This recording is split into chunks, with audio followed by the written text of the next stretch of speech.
जय माता दी। आज है करवा चौथ का व्रत। सभी बहनों को करवा चौथ की ढेर सारी बधाइयाँ। एक अंधी बुढ़िया थी, उसका एक लड़का और लड़के की बहू थी। चावल ले लेना सारे आदमी। वो बहुत गरीब था। वह अंधी बुढ़िया नित्य प्रति गणेश जी की पूजा किया करती थी।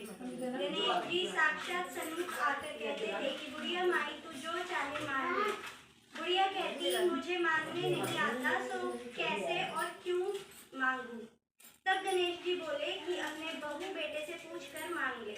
तब बुढ़िया ने अपने पुत्र और वधू से पूछा तो बेटा बोला कि धन मांग ले और बहू ने कहा कि नाती मांग ले। तब बुढ़िया ने सोचा कि बेटा बहू तो अपने अपने मतलब की बात कर रहे हैं। अतः उस बुढ़िया ने पड़ोसियों से पूछा तो पड़ोसियों ने कहा कि बुढ़िया तेरी थोड़ी सी जिंदगी है, क्यों मांगे धन और नाती, तू केवल अपने नेत्र मांग ले जिससे तेरी शेष जिंदगी सुख से व्यतीत हो जाए। उस बुढ़िया ने बेटे और बहू तथा पड़ोसियों की बात सुनकर घर में जाकर सोचा जिससे बेटा बहू और मेरी सबका ही भला हो वह मांग लूं और मतलब की चीज भी मांग लूं। जब दूसरे दिन श्री गणेश जी आए और बोले बोल बुढ़िया क्या मांगती है, हमारा वचन है जो तू मांगेगी सो ही पाएगी।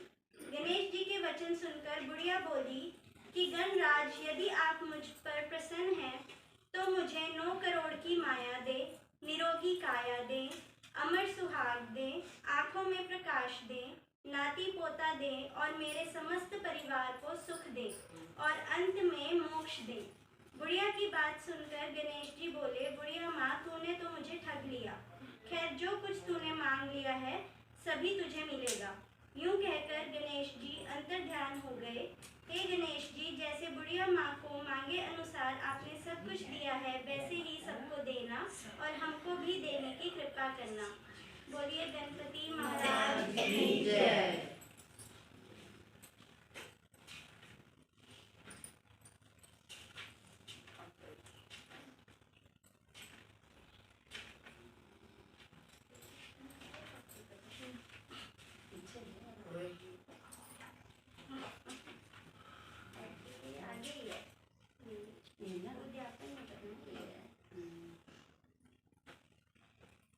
कार्तिक कृष्ण पक्ष की चतुर्थी को करवा चौथ कहते हैं। इसमें गणेश जी का पूजन करके उन्हें पूजन दान से प्रसन्न किया जाता है। इसका विधान चैत्र की चतुर्थी में लिख दिया है, परंतु विशेषता यह है कि इसमें गेहूं का करवा भर के पूजन किया जाता है और विवाहित लड़कियों को यहाँ चीनी के करवे पीहर से भेजे जाते हैं तथा इसमें निम्नलिखित कहानी सुनकर चंद्रोदय में अर्घ्य देकर व्रत खोला जाता है। व्रत की कथा। एक साहूकार के 7 लड़के और एक लड़की थी।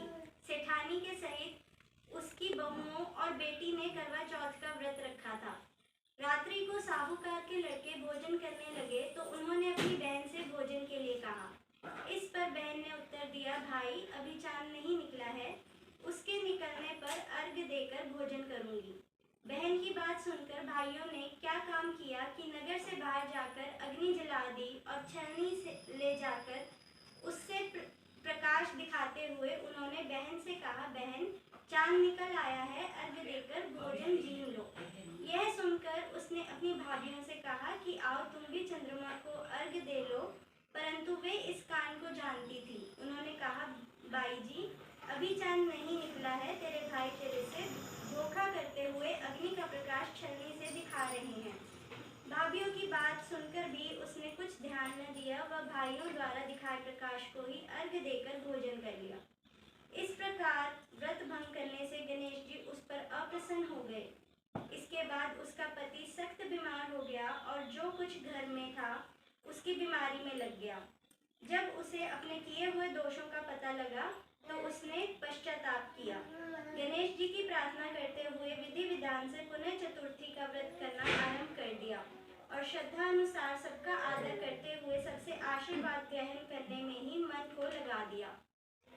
इस प्रकार उसके श्रद्धा भक्ति सहित कर्म को देखकर भगवान गणेश उस पर प्रसन्न हो गए और उसके पति को जीवन दान देकर उसे आरोग्य करने के पश्चात धन संपत्ति से युक्त कर दिया।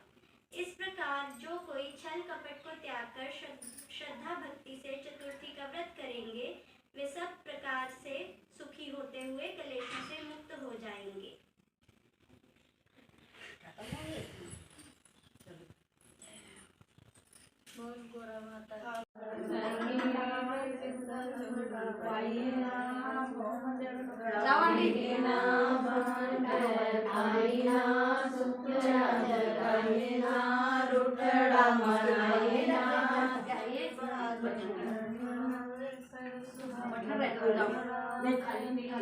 ये बहुत भारी आपका ज्यादा ही मछली आया नहीं थोड़ी है। पार्सल वाले का फोन आएगा। आया तो नहीं अभी।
चावल